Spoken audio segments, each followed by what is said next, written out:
अस्सलामु अलैकुम व इन्नहुल ज़िक्रुल लका व लिक़ौमिक व सौफ़ा तुसअलून। ये आयत है सूरह 43 सूरह ज़ुखरुफ की आयत नंबर 44।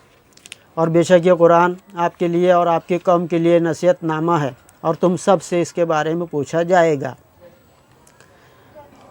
जब आप अल्लाह के सामने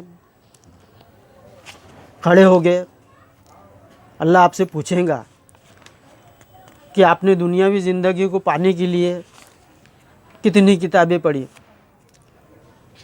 और कितने साल पढ़ी। कोई कहेगा अल्लाह हमने तो 10वीं पढ़े, कोई कहेगा हमने तो 12वीं पढ़े, कोई कहेगा कि हमने तो 15वीं पढ़े। तो अल्लाह कहेगा कि इसमें कितनी किताबें थी। कोई कहेगा हमने 100 पढ़ी, कोई कहेगा हमने 120 पढ़ी, कोई कहेगा हमने 150 पढ़ी। तो अल्लाह गरज कर कहेगा कि किसी ने 100 पढ़ी, किसी ने 120 पढ़ी, किसी ने 150 पढ़ी, पर मेरी तो एक ही किताब थी।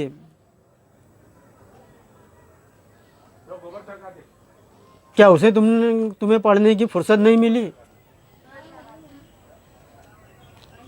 तो तुम्हारा जवाब होगा कि अल्लाह हाँ हमने तो पढ़े थे,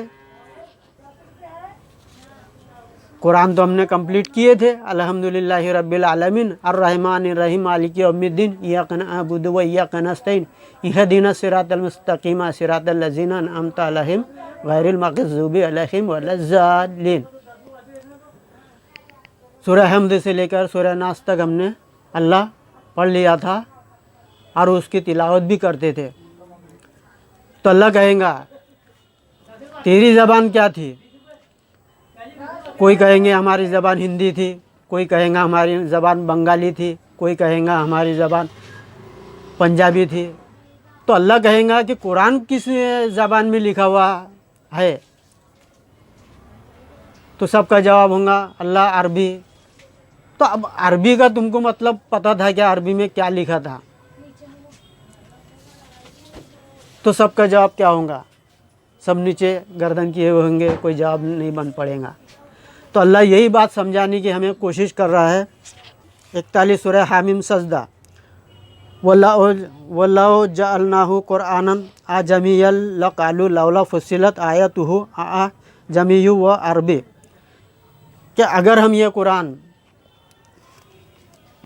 अरबी में नाजिल ना करते हुए किसी गैर अरबी में नाजिल करते तो अरब के लोग हमसे सवाल करते कि अल्लाह आपका नबी तो अरबी है और हम भी अरबी है, जबकि कुरान आपने नाजिल किया गैर अरबी में, तब हम समझे क्या?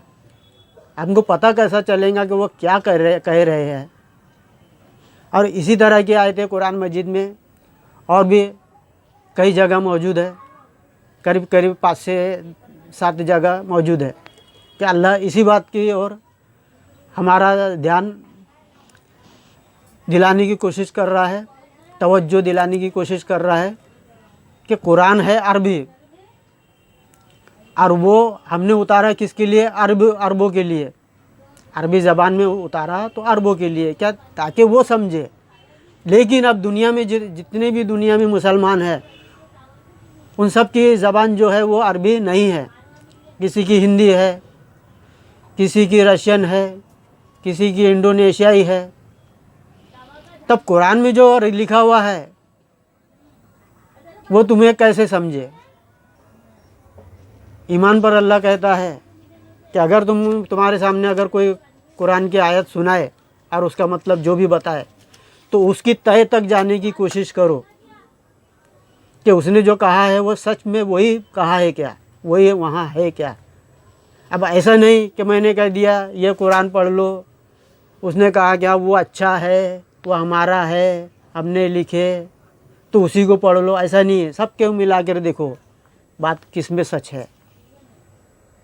अगर तुम सच को नहीं जानोगे तो इसी तरह से जहन्नम की आग में दाखिल होते रहोगे। और यही कुरान कहता है, अल्लाह कह रहा है कुरान के ज़रिए से कि जानो, समझो, सोचो, फिर अमल करो। ऐसा नहीं कि किसी ने भी बता दिया और उस पर यकीन कर लिए। अगर आज यकीन करोगे ये यकीन तुमको वहाँ काम नहीं देगा। ये बात तुम अल्लाह को नहीं कह सकोगे, क्या अल्लाह उसने हमें बताया और हमने उसमें उस पर यकीन कर लिए थे, क्योंकि तुम वहाँ से वापस आ नहीं सकते। वो आखिरी ठिकाना है। जन्नत तभी मिलेंगी जब तुम कुरान को जानोगे। इस पर आगे की वीडियो में लाऊंगा, कुछ ऐसी आयतें दिखाऊंगा जो जन्नत का, जो अल्लाह का और तुम्हारे दरमियान जो बातें होती है उसकी आयतें मैं बताऊंगा।